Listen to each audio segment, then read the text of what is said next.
Bom dia. Colossenses 1. Carta de Paulo e Timóteo a Colosso, né? A igreja em Colosso, capítulo 1. Paulo, apóstolo de Cristo Jesus, por vontade de Deus, e o irmão Timóteo, aos santos e leais irmãos em Cristo que estão em Colossos, graça e paz a vós outros da parte de Deus, nosso Pai. Paulo sempre fez questão de se identificar no início das cartas que ele escrevia. Que ele faz questão de dizer que ele é um apóstolo de Cristo, né? Ou seja, o apóstolo é um enviado de Cristo Jesus, por vontade de Deus. Tudo é Deus, gente. Ele é o que ele é, por vontade de Deus. Ele quem?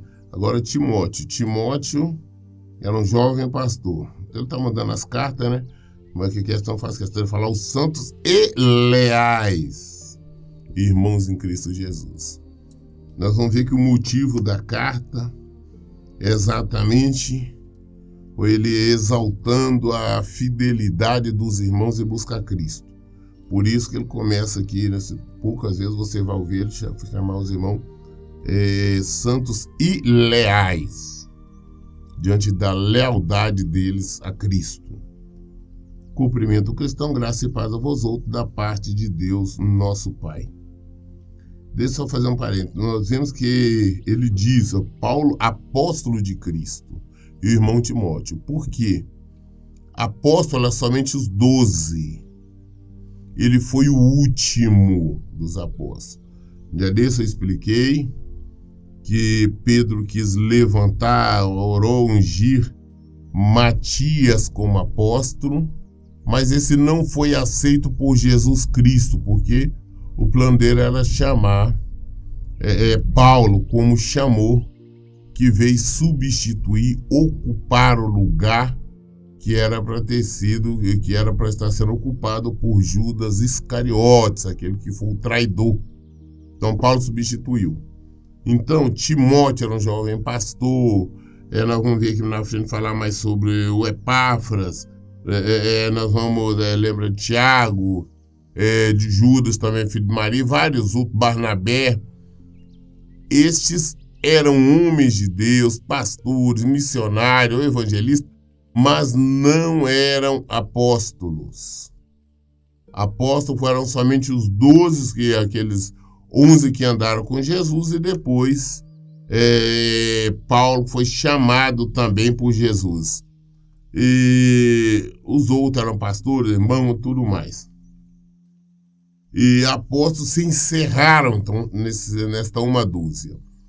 Hoje, estes que se auto-intitulam, se levantam por aí como sendo apóstolo, qualquer coisa nesse sentido, nós sabemos que são uma fraude. Essa que é a realidade. Versículo 3. Damos graças a Deus Pai, a Deus Pai do nosso Senhor Jesus Cristo, rogando sempre por vós, desde que ouvimos falar da vossa fé em Cristo Jesus e do amor que tendes por todos os santos, por causa da esperança que vos está reservada no céu, da qual já ouviste pela palavra da verdade, o evangelho que vos alcançou, e da mesma forma está chegando em todo o mundo, frutificando, se espalhando, assim como ocorreu entre vós, desde o dia em que ouviste e conhecesse a graça de Deus, na verdade, segundo fostes instruído por Epáfras, nosso amado conservo, leal ministro de Cristo, em nosso favor. Ele também nos contou do amor que tendes no Espírito. Então, muito bem, no versículo 3 ele começa dizendo da seguinte forma, que eles dão graças a Deus, Deus Pai, Pai do nosso Senhor Jesus Cristo, sempre rogando, intercedendo, clamando pela igreja de Colossos. Por quê? Porque desde quando eles ouviram falar da fé, que os da igreja em Colossos dedicam-se ao Senhor, dedicam a viver a palavra de Deus, a praticar a palavra de Deus, eles não somente ali de maneira fervorosa em orações e louvores, como também ajudando, socorrendo os irmãos que necessitam, porque a nossa função é ajudarmos em tudo os irmãos para que cada vez mais o evangelho seja propagado pelo mundo afora. Porque isso é nossa, é a missão de todos nós. Então ele falou, olha, depois nós ficamos sabendo da fé de vocês, da sinceridade que vocês têm em buscar o Senhor, em saber que o compromisso de vocês é com a salvação. Nós então buscamos, intercedemos, né? Clamamos a Deus por vocês, porque sabemos que vocês estão buscando o Senhor, estão vivendo a fé por causa da esperança que vos está reservada no céu, da qual já ouvis pela palavra da verdade, o evangelho. Ouvir a palavra, ouvir o evangelho. Então, eles buscam a Deus não em troca de uma bênção. Estar buscando o Senhor porque eles queriam salvação. Eles queriam Jesus. E por este motivo, eram fiéis, eram dedicados. Um dos motivos que Paulo já no início da carta já os chama de leais. Porque eles eram leais ao evangelho. E fala que esse é o evangelho que os alcançou. E que está alcançando, chegando a toda parte do mundo. Frutificando, espalhando, assim como ocorreu entre eles, né, está alcançando várias partes do mundo que estavam. Eles foram inicialmente instruídos ali pelo jovem pastor, como disse inicialmente, o Epáfras, né? Um homem de Deus, que também o Epáfras depois falou. O Epáfras falou com Paulo, com Timóteo, a fé, a dedicação, o amor da igreja em Colossos.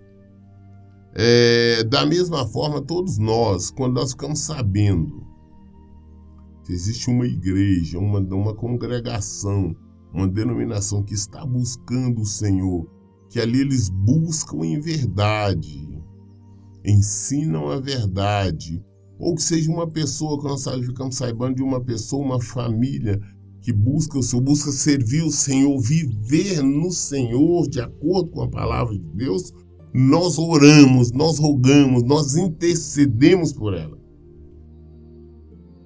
Porque, infelizmente, hoje, a igreja atual, que é totalmente diferente, oposta dessa aqui de Colossos, porque hoje as igrejas, eu digo templos denominacionais, porque a verdadeira igreja somos nós. Mas essas congregações hoje não ensinam a verdade, não existe sinceridade nem lealdade a Jesus, ao evangelho do Senhor Jesus Cristo ou a Deus. E as pessoas que frequentam também não têm nenhuma lealdade. Por quê? O que eles buscam, eles vão em busca não de salvação, não de vida. Eles vão em busca daquilo que essas congregações, esses supostos pastores estão oferecendo. Bênçãos e vitórias, prosperidade, as curas, tudo mais. Eles vão em busca disso. Eles não vão em busca do Senhor. Na verdade, eles não querem servir o Senhor, querem ser servidos. E querem ser servidos com bandeja de prata, de ouro, né? Eles querem transformar o Senhor Jesus em um garçom. Eles querem que ele esteja ali, o tempo todo disposto só para atendê-los. E, conclusão, eu tenho falado muito sobre isso, eles acabam fazendo orações ofensivas, fazem desafios, votos tolos, umas campanhas malucas, ofendendo, na verdade, o Senhor que é santo para sempre. E eles vão fazendo isto, mas eles não estão preocupados com salvação, eles não estão querendo, eles não é a esperança, meu Senhor. Não é a esperança da salvação. Eles estão buscando um favor imediato. Na verdade, quero que os Senhor os atendam para que eles possam viver bem aqui neste mundo. Querem desfrutar do melhor deste mundo. Sendo que não existe promessa do Senhor para isso. Então, você vê que é totalmente oposto da igreja de Colossos. Versículo 9. Por esse motivo, também nós, desde o momento em que soubemos desse fato, igualmente não deixamos de orar por vós e de suplicar que sejais cheios de pleno conhecimento da vontade de Deus, com toda sabedoria e entendimento espiritual. Quando nós sabemos que alguém está buscando realmente o Senhor pelo que Ele é, nós oramos, eu oro, eu rogo, eu intercedo pelas pessoas para que ele realmente seja cheio do Espírito de Deus, para que receba mais conhecimento, para que ele possa discernir o mundo espiritual. Então, nós clamamos quando de saber, mas não, fulano está buscando realmente a Deus. Nós clamamos a Deus que dê sabedoria, dê conhecimento para que ele viva essa verdade, para que ele seja fiel ao Evangelho de Jesus Cristo. Então nós temos esta obrigação. Quando eu ouço falar, não existe uma igreja que ela é fiel ao Senhor, é uma igreja bíblica. Eu oro por ela. Mas às vezes, infelizmente, hoje chega o engano, porque chegam informações distorcidas para nós. Porque as pessoas chegam e falam, não, a igreja que eu vou, a igreja tal, ela é uma bênção, ela é isso, o pastor é uma bênção. E logo depois você procura fazer levantamento e descobre que é uma igreja que, na verdade, que apoia pecado. É a igreja que está aceitando todo tipo de pecado, aceita o adultério, aceita os divórcios, o recasamento, aceita a fornicação, as mentiras, o comércio e tudo mais os pecados. Então, isso nos entristece. Essa que é a realidade. Como eu disse, algum tempo atrás eu orava pela igreja do Paulo Júnior, até eu descobri que ele também se desviou, que antes ele defendia, no início do ministério dele, ele defendia o casamento, agora já não mais, já aceita o divórcio, já aceita o segundo casamento e tudo mais, depois que ele se uniu aí, o pessoal da igreja presbiteriana, o Nicodemos e outros. Então, o que ocorre? Isso nos dá tristeza. Mas temos alegria quando nós ficamos sabendo, olha, fulano assim, ou fulana. É uma pessoa que ela não abre mão, ela que vive o evangelho, ela não aceita essas distorções, estes enganos, ela está firme. A glória a Deus. Orar, interceder por esta irmã para que ela tenha pleno conhecimento e aprenda mais e conheça mais e viva o Evangelho de Jesus Cristo. Versículo 10 fala, e tudo isso com o propósito de que possais viver de modo digno do Senhor, agradando-lhe plenamente, frutificando em toda boa obra, crescendo no conhecimento de Deus, sendo fortalecidos com todo o poder, segundo a maravilhosa força da sua glória, para que com alegria tenhais absoluta constância e firmeza de ânimo, dando graças ao Pai, que nos tornou dignos de participar da herança dos santos no reino da luz. Pessoas, venham conhecer isso, venham conhecer o Evangelho, venham ser cheios de Jesus, venham saber que nós, o Senhor, através do gesto dele, enviando o seu Filho para ocupar o nosso lugar, para morrer o nosso lugar, ele permitiu que nós, então, nos tornássemos participantes da herança no reino, que nós possamos ser salvos, possamos viver eternamente, desfrutar de uma vida abundante. Não é vida abundante aqui, não. As pessoas querem vida com abundância aqui. Com dinheiro, com isso. Não, não existe. É vida abundante em Cristo. Em Cristo Jesus. Então, as pessoas têm que ser cheias de Jesus. Quisera eu que todo mundo conhecesse o Senhor, viver aqui. Quisera eu que pelo menos 50% dos que se identificam, se auto-intitulam evangélico, crente, fossem realmente convertidos ao Senhor. Fossem realmente seguidores de Jesus. Esses aí desfrutariam de paz e, consequentemente, conseguiriam influenciar o resto do mundo, conseguiria mudar tudo. Mas, infelizmente, hoje o que nós temos são religiosos, são enganadores, são mentirosos, que não estão preocupados em viver esse evangelho, não estão preocupados em ser fiéis ao Senhor, não estão preocupados com a salvação, não estão preocupados com a vida. E a nossa preocupação é com a vida. A nossa preocupação é com a salvação. Eu preocupo não somente com a minha salvação, como a de todos. Quisera eu que todos fossem salvos em Cristo. Por isto, quando ouvimos falar de alguém que é fiel ao Senhor, nos alegramos e oramos, intercedemos por ela. De vez em quando, conversando com algum irmão no telefone, ela me diz, olha, tem fulana, o fulano que é uma pessoa que não abre mão do evangelho. O marido dela abandonou, ou a esposa dele abandonou, mas ele está firme, ele busca o Senhor. Ela é uma pessoa extremamente, ou ele é uma pessoa extremamente séria, comprometido com o evangelho, tá? Vive o evangelho da verdade, da graça, o evangelho de Jesus Cristo.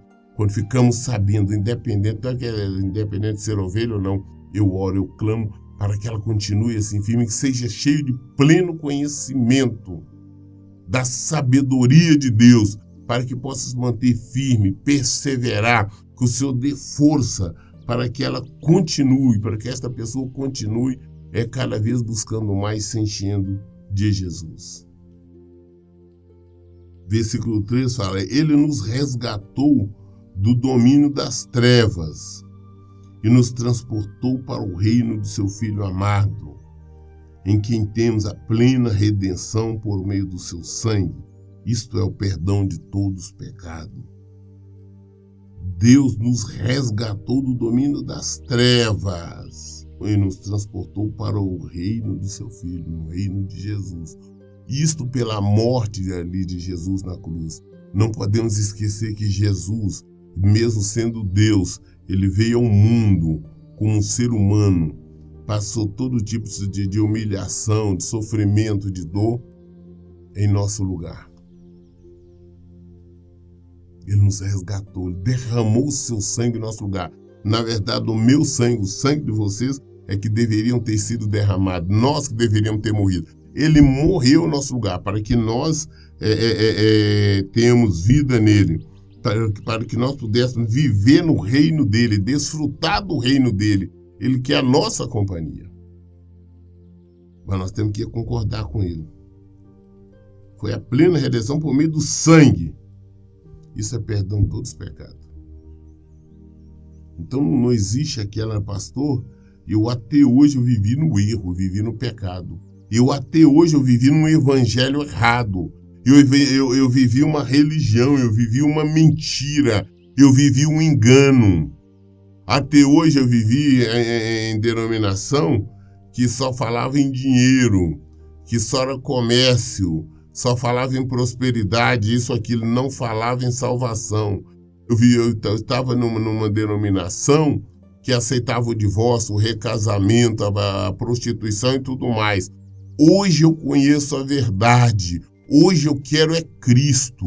Hoje eu não estou vindo a denominação, não é por causa do meu casamento, não é por causa de ter casa, de ter carro, de ter dinheiro, de emprego, de nada, porque eu quero Jesus, eu quero salvação, eu quero agradar o meu Senhor, né? É porque quando nós viemos para isto, porque todos nós viemos para esse motivo, quando as pessoas estão nesta condição, eu louvo, eu exalto, eu glorifico o nome do Senhor. Que sabendo que todas elas que estão assim, chegaram a essa posição, elas foram diante do Senhor, pediram perdão, Deus já perdoou todos os pecados dela. Por que perdoar? Mas eu vivi no erro. Eu estava dentro da igreja do tempo, fazia isso. Você se arrependeu, agora Deus perdoou. Através de Jesus. Isso é o perdão de todos os pecados. Agora você é uma nova criatura em Cristo Jesus. Então viva de acordo com esse evangelho. Viva de acordo com a Bíblia, não com doutrinas estranhas ou ensinamentos estranhos de pastores, pregadores, mas viva com aqueles que estão ensinando esse evangelho aqui, essa verdade aqui. Ensinar e vive isto. E no templo deles se praticam isso. Antes vivia de outra maneira. Peça perdão, acerta, porque Jesus, ele veio e nos libertou de todos os pecados. Você estava num templo, estava errado. Pastor, lá eles aceitavam divórcio, recasamento, fazia tudo. Mas você achava que estava certo porque eu estava na sua ignorância. Hoje você está em Jesus. Você é uma nova criatura em Cristo Jesus. Então viva de forma diferente. Peça perdão e mude. Não concorde mais com o pecado. Versículo 15. Ele é a imagem de Deus invisível, o primogênito de toda a criação. Jesus é o primeiro de toda a criação. É a imagem de Deus. Porquanto nele foram criadas todas as coisas, no céu e na terra, as visíveis e as invisíveis, sejam trono ou dominações, sejam governo ou poderes, tudo foi criado por ele e para ele. Tudo tem no mundo. Deus criou tudo. Aonde tem Jesus em tudo. Desde o início. Você começa no início, lá em Gênesis, você vê Deus falando no plural. Porque sempre está ali, Deus Pai, Deus Filho e Espírito Santo. Tudo que existe é por Jesus e para Jesus. João fala assim lá em João capítulo 1. Ele veio para o que era seu, mas os seus não receberam. Ele veio para o que ele tinha criado. Tudo. No mundo, as pessoas. Mas este mundo e essas pessoas não aceitaram. O rejeitaram. Prova tal que o perseguiram. Prova tal que o prenderam. E o crucificaram. Rejeitaram. Porque o mundo é trevas. E eu acho difícil a compreensão das pessoas. Eu não sei que a cegueira é tão grande que elas sabendo que Jesus nos mostra o tempo todo que o mundo já está morto no maligno, que o mundo pertence ao diabo e tudo mais, vão diante do Senhor, vão para igrejas pedir bênçãos materiais. Temos que buscar o Senhor. Ele deixou bem claro, buscar em primeiro lugar Ele, o reino dele, que as demais coisas são acrescentadas. O que nós necessitamos, Ele sabe, Ele não nos deixa faltar. Mas nós devemos buscar Ele. Versículo 17. Ele existe antes de tudo que há, e nele todas as coisas subsistem. Ele é a cabeça do corpo, que é a igreja. Ele é o princípio, é o primogênito dentre os mortos, a fim de que absolutamente tudo tenha a supremacia. Ele é a cabeça do corpo, que é a igreja. Jesus é a cabeça da igreja. A igreja é um corpo. Imagina um corpo humano. Então tá, nós somos esse corpo humano. Jesus é a cabeça. Ele é a cabeça. Ele que dirige, ele coordena tudo. Ele é o primogênito de tudo. Foi o primogênito do mundo. Foi o primogênito também a ressuscitar. Foi o primeiro a ressuscitar. e depois dele nós também seremos ressuscitados. Mas tudo ele foi o primeiro, tudo é ele, tudo é Jesus. Tem a supremacia. Versículo 19, porquanto foi do agrado de Deus que nele habitasse toda a plenitude. Foi do agrado de Deus que tudo fosse Jesus. Tudo se resume em Jesus. Por isso a palavra do Senhor fala, todo joelho se dobra no céu, na terra e embaixo da terra. Ele tem todo o poder no céu, na terra e embaixo da terra, nas águas, em toda parte.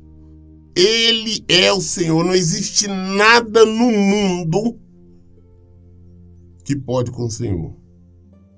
As pessoas às vezes querem dar a entender que existe uma disputa entre Jesus e o diabo, e tem hora que está dando empate, tem hora que Jesus começa a vencer o diabo, mas Jesus acho que vence no segundo tempo ali, na prorrogação do segundo tempo, ou na disputa de pênalti.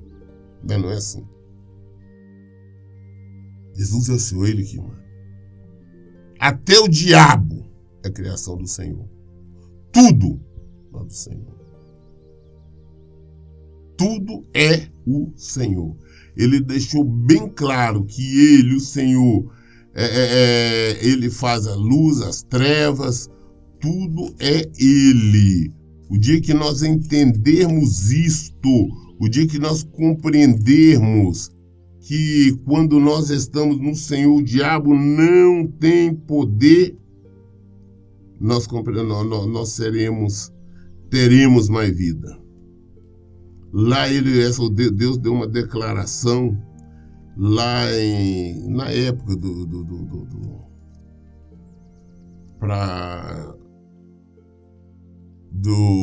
da época que o povo estava no cativeiro lá em Israel, de Judá. Ele diz assim, é uma pequena parte, que eu vou ler só uma parte do versículo, está em Isaías 45, ele diz assim, eis que eu sou Deus, versículo 5, eis que eu sou Deus, o Senhor, e não existe nenhum outro, além da minha pessoa não há Deus. Eu te cinjo, eu te concedo poder, ainda que não percebas quem sou, para que saibam todos que do nascente ao poente não há ninguém além de mim. Eu sou o Eterno e não existe nenhum outro. Eu formo a luz e crio as trevas. Mando as bênçãos e as maldições. Eu, Senhor, faço absolutamente tudo. Isaías 45, versículos 5 e 6.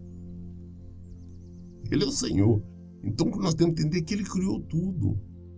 Ah, pastor, o diabo está assim. A gente vai buscar Jesus. Busca Jesus de tudo. Você busca o poder. Se você está unido com o Senhor, se você está unido com Jesus, você pode todas as coisas. Quem é que pode contra o Senhor? Ninguém. Então vamos nos unir a ele. É uma questão de inteligência. Por isso que as pessoas, quando são fiéis, descobrindo que as pessoas são fiéis na igreja, nós oramos, nós intercedemos, nós clamamos para que elas tenham sabedoria, tenham conhecimento cada vez mais e procure se unir ao Senhor, sabendo que toda a nossa força venha dele. E nele habitasse toda a plenitude. Versículo 20. E por intermédio dele reconciliasse consigo todas as coisas, tanto as que estão na terra quanto as que estão nos céus, estabelecendo a paz pelo seu sangue vertido na cruz. Tudo é ele veio para unir. Ele veio para nos dar liberdade. Ele veio para nos trazer a paz, através da sua morte, do derramamento do seu sangue ali na cruz. Versículo 21. E a vós outros também, que no passado eres estranhos e inimigos de Deus, conforme demonstrado pelas obras más que praticáveis. Agora, entretanto, ele vos reconciliou no corpo físico de Cristo, por meio da morte, para vos apresentar santo, inculpáveis e absolvido de qualquer acusação diante dele. Se de fato permaneceis na fé, alicerçados e firmes, sem vos afastar da esperança do evangelho que ouviste e que está sendo pregado a todas as pessoas em todo o mundo, do qual eu, Paulo, me tornei ministro. Então Paulo agora explica, falou, olha, no passado vocês erraram. No passado nós também erramos demais, nós pecamos muito, cometemos todos os erros, né, no pecado. Nós éramos então considerados inimigos de Deus. Quem vive no erro, vive no pecado, é considerado inimigo de Deus. Vós outros que também no passado eres estranho inimigo de Deus, conforme demonstrado as obras más que praticavam. Quem está praticando uma obra são inimigos de Deus. É isso que nós temos que entender. Queremos ser amigos de Deus? Vamos praticar as obras boas, vamos praticar o que Ele manda. Agora que nós reconciliamos com Cristo, esperamos que seja uma reconciliação verdadeira, que abandonamos o erro, abandonamos o pecado e resolvemos viver o Evangelho. Este Evangelho aqui de Jesus Cristo. Então, nós somos perdoados. Diz que nos perdoa de todos os nossos pecados. Nós precisamos, vós santos, seremos santos, inculpáveis. Ele tira toda a nossa culpa. E absolvido de qualquer acusação diante dele. Mas é o que? Se resume aqui no versículo 23. Se de fato permaneceis na fé, alicerçados e firmes, sem vos afastar da esperança do Evangelho, que ouviste que está sendo pregado a todas as pessoas em todo o mundo, do qual eu, Paulo, me tornei ministro. Permanecer firme no Evangelho, com certeza seremos salvos. Eu li o livro de Colossenses, capítulo 1, até o versículo 23. Toda dúvida nós esclarecemos na Bíblia. Por isso eu digo em todo o tempo, leiam e pratiquem a Bíblia. Que Deus abençoe. Então, bom dia.